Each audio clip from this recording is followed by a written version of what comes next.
Hey guys, welcome back to Daska Discusses. Today I'm going to be discussing the Pet Sematary 2019 remake. Let's do this.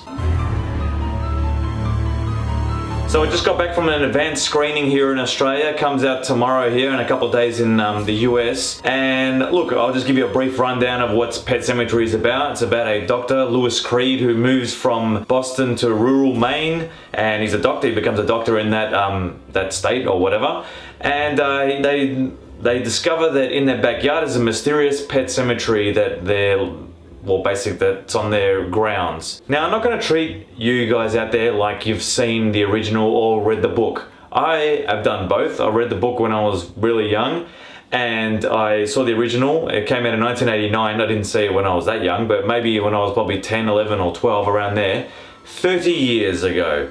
30 years the original film came out, and I'm not going to harp on about it, but just remember that little concept, okay? Now, with this Pet Sematary remake, I must say that Jason Clarke and John Lithgow do a really good job. Some of the other actors and actresses do a not bad job as well, but they do a really good job with what I think is a very, very thin kind of script. Now, what I mean by that is this.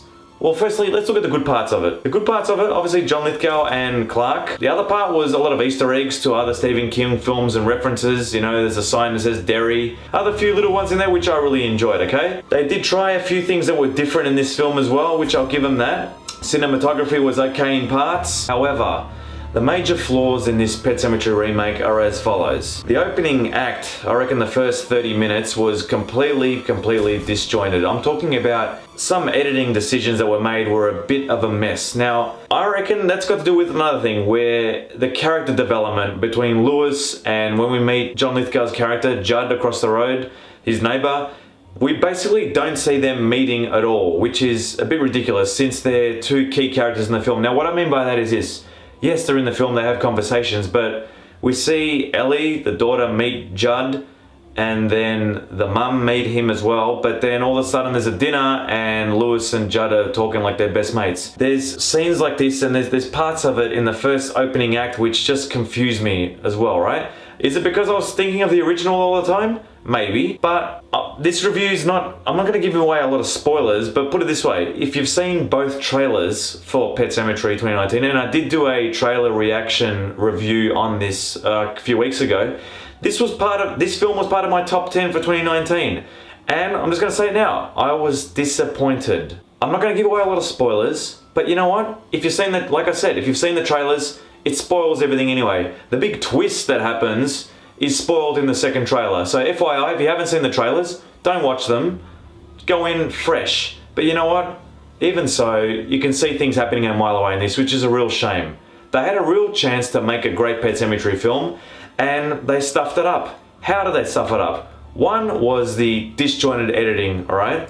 Two was them taking the original parts of the taking parts from the original film, which is fair enough because it's a novel as well, but trying to insert them in the film at the wrong places. Now, not spoiling, but the whole subplot with Lewis's wife and the sister Zelda was a major part of the novel and a major part of the original film, which was done amazing and still creeps me out, and a lot of people to this day, okay? The way they tried to insert that into the film was a total mess. I mean, in the opening 20 minutes, you're introduced to the characters, yeah, good. Introduced to the Pet Sematary and Judd, and then all of a sudden, Lewis's wife has flashbacks to their sister, and it's like, really? Did we have to do this? And then further on in the film, the way they keep developing that subplot with Zelda is a complete joke about how Rachel, how she found her sister or how she died. It was just actually ridiculous. It made me laugh. I'm not going to spoil it for you, okay? Now, the characters and the character development. I mean, another thing was Paxcal, right? Paxcal, sorry.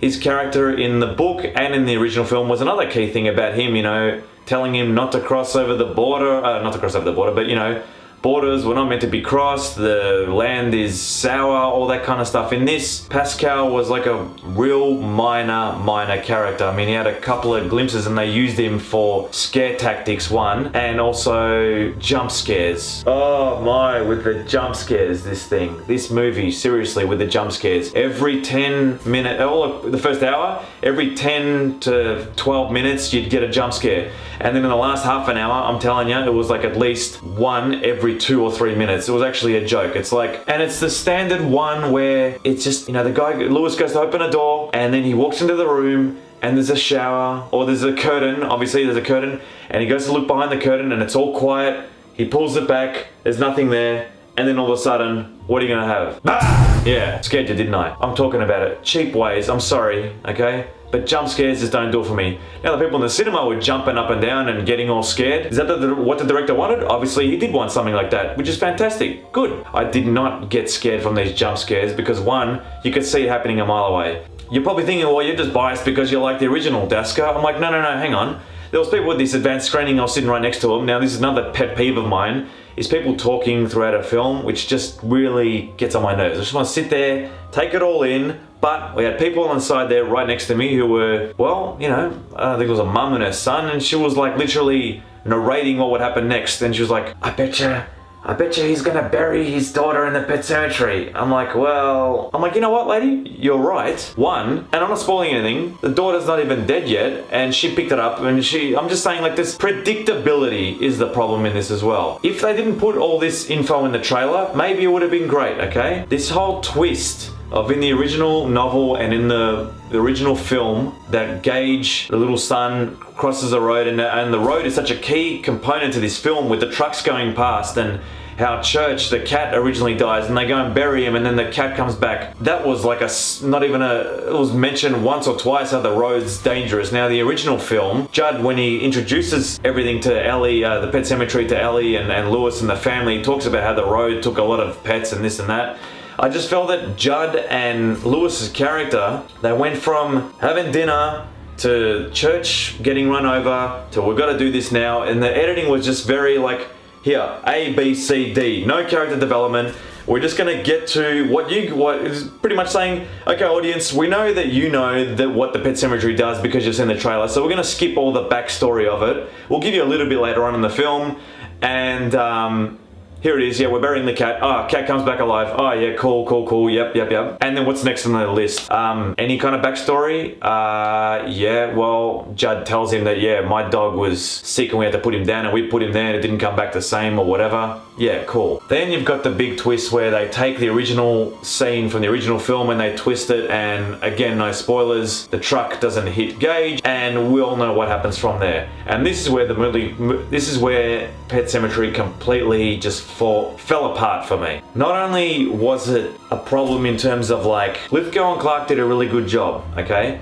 Now what I felt sorry for them was at times that they were acting in this film, and when they were burying the cat, and then when Jason Clarke, Lewis, you know, goes to bury his daughter, it just felt fake. Now what do I mean by that? I mean, like, cinematography wise, you know, you had some really good exterior shots of everything, of the house they live in and the surrounding areas and the forest, which look really cool. And the first Pet Sematary that you see, the original one where you see in the film, is really cool with all the you know, the sticks that are all hanging there, the big wall of sticks. And then the problem is when they get to the outer part of the Pet Sematary, the spiritual part, where we're not given much information from, but that looked completely fake to me. It looked like it was in a set.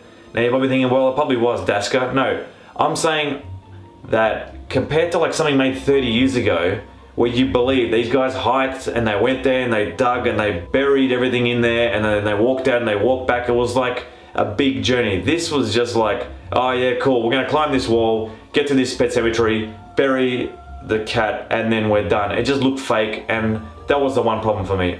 Believability. You're meant to like immerse an audience in a film.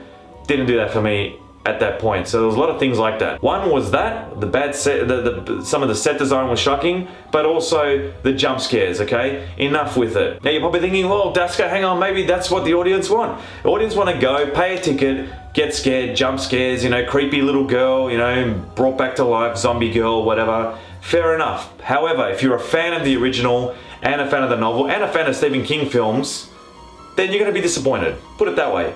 Now the other little issue is that, you know, you had It that came out a couple of years ago, and then you got the It sequel coming out later on this year. The problem is everyone's going to rush to go watch this because it was so good. And here's the problem. It's my opinion, but they will be let down. Because this ain't no It remake, okay? It was actually very good, in my opinion. Now again, I'm not going to spoil the ending for anyone, okay? But they've taken parts of the original, they've altered little bits, which you saw in the trailer, and then the complete last act and last scene of the film, oh boy, I'm like, well, I could see this coming, and I saw it coming, and I'll tell you what, it was just the most ridiculous thing I've seen, okay? I'm not gonna even say it. If you're a real big fan of Stephen King and you enjoy his films and his novels, and you're a big pop culture fan of the original as well, if you're really dying to see this just to see what they've done with it and maybe make up your own mind about it, go watch it. However, if you've got no prior concept of the old Pet Sematary and you've never read it or you never saw the original and you just want to get scared, I don't know, you like jump scares and you like a real loose kind of storyline that's easy to follow, which is disjointed anyway,